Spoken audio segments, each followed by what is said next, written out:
what's up you guys? If you're going to be towing a trailer with your Acura RDX, you're going to need trailer wiring. It's required by the law. Let's go ahead and break down that really easy install for you. You'll need the tools seen here to complete your installation. So Acura did a really good job on making this install easy for us.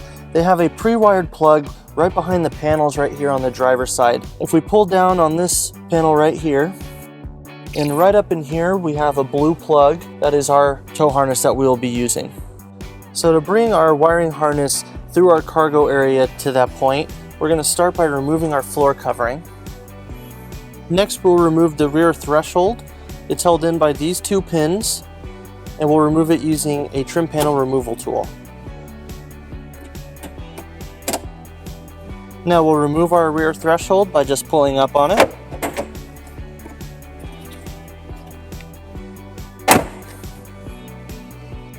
Next we'll need to remove the spare tire.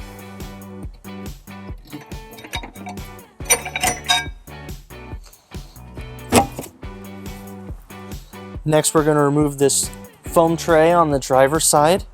It's held in by a pin right here, and there's a push pin back here. So we'll start with this rear pin, and we'll use a trim panel removal tool. For the forward push pin, first we'll have to push the center in, and then we can go ahead and remove it.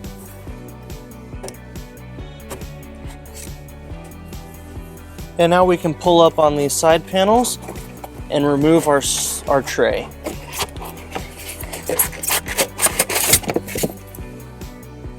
Now we're ready to plug in our wiring harness. We're going to bring it up underneath, and then we'll go ahead and plug that in. Now in our fuse holder, we're going to go ahead and install our included 10 amp fuse.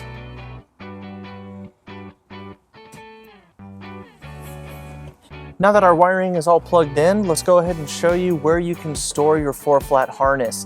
Your first option is to leave it in your cargo area. You can leave it by the spare tire and pull it out through the weather seal of your trunk when you need to use it. Your second option, which we'll show you how to do, is how to bring it underneath your vehicle and mount it next to your hitch. So right back here in the cargo area, we have a grommet large enough for us to bring the wiring down. So we'll go ahead and remove that. And then we'll take our 4-flat harness and we'll go ahead and push it down. Now to reinstall our grommet, we're going to cut a slit halfway through using some tin snips. Now we'll take our 4-flat wire and we'll put it inside that slit and reinstall our grommet. To seal the cut, you can use some black silicone. Now that we are done in the cargo area, we'll go ahead and put it back together.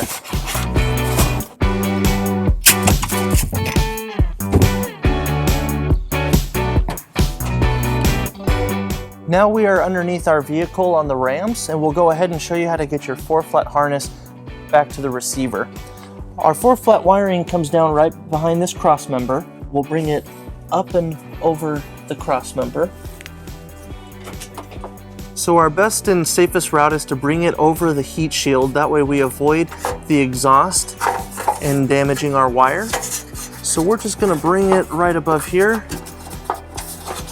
and then we'll follow the heat shield all the way to the end.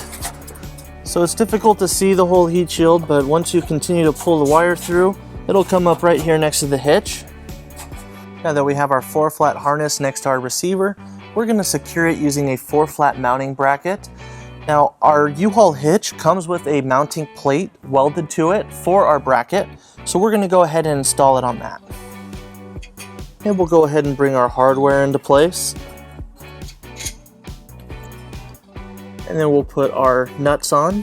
We'll tighten it up using a 3/8 socket.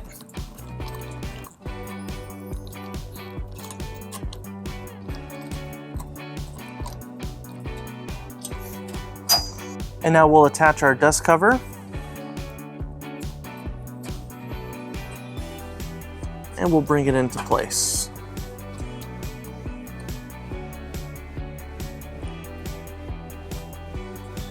In the engine compartment on the driver's side, we're going to check our fuse box for our trailer fuse. Once you've located your trailer fuse, if you do not have it, our kit does come with a 10 amp fuse that you can insert in there to power your wiring. Now that our wiring is all powered up, you're ready to tow a trailer. Thank you for watching our video. If you need more information on this product, or if you'd like to schedule a hitch installation with a U-Haul Hitch professional, you can visit your closest U-Haul Hitch center, or you can visit us online at uhaulhitches.com. Thank you.